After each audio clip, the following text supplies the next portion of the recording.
서민동아줄이라고 불리는 중금리 대출 상품의 본격 빗장이 풀릴 것으로 보입니다. 금융당국이 이달부터 가계대출 총량 규제 대상에서 중금리 대출을 제외하는 등 관련 상품 활성화를 위해서 본격적으로 나섰기 때문인데요. 현장에 나가 있는 취재기자로부터 자세한 내용들 들어보도록 하겠습니다. 송현주 기자.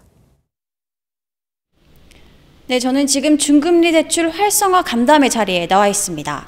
금융당국과 업계는 신용등급이 낮은 중저신용자들이 중금리 대출을 활성화할 수 있는 방안을 모색했는데요. 오늘 간담회는 오후 2시부터 한국카카오뱅크에서 인터넷 전문은행, 금융권협회, 유관기관 등이 참석한 가운데 개최됐습니다. 특히 이번 활성화 정책은 지난 2016년 7월부터 공급된 정책 중금리 상품인 사입돌 대출의 마중물 역할에 힘입어 중저신용자들이 다양한 공급 경로를 통해 낮은 금리로 중금리 대출을 이용할 수 있게 하기 위함입니다. 금리 단층 현상과 중금리 대출 시장의 공백은 다시 또 말씀드립니다만 중신용자에 대한 신용평가 역량이 부족한 데에서 따라서 나타나는 것이고, 이것은 일종의 시장 실패라고도 볼 수가 있을 것입니다.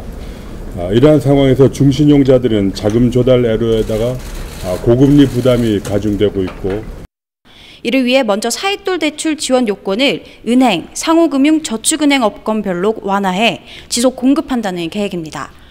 대출 공급이 내년에도 지속될 수 있도록 서울보증보험 보증한도를 현행 3조 1,500억 원에서 5조 1,500억 원으로 2조 원 확대합니다.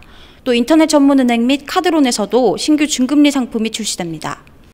카드론 등 아직 가계신용대출 부분에서 큰 부분을 차지하는 부분이 본격적인 중금리 대출 상품에 가세하지 않고 있는 문제도 있습니다.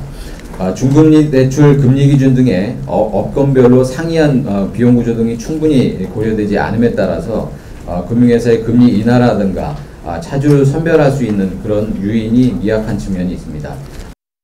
민간 중금리 대출 금리 기준도 업건별로 차등해 대폭 인하하기로 했습니다. 이어 금융회사의 신용평가 고도화를 추진하는데요. 관련 제도 정비와 인프라를 구축해 차주 선별 능력 강화하는 기반을 마련할 계획입니다. 자체 중금리 대출이 잘 정착될 수 있도록 하여 금융 소유자의 부담이 경감될 수 있도록 해나가겠습니다. 이번 정부의 중금리 대출 활성화로 인해 연간 3조 4천억 원에서 내년 이후 7조 9천억 원 수준까지 중금리 대출 공급폭이 확대될 것으로 기대됩니다. 특히 오늘 활성화 정책이 중저신용자에게 마중물 역할을 지속할지 관심이 주목됩니다. 지금까지 한국카카오뱅크에서 아시아경제TV 송현주입니다.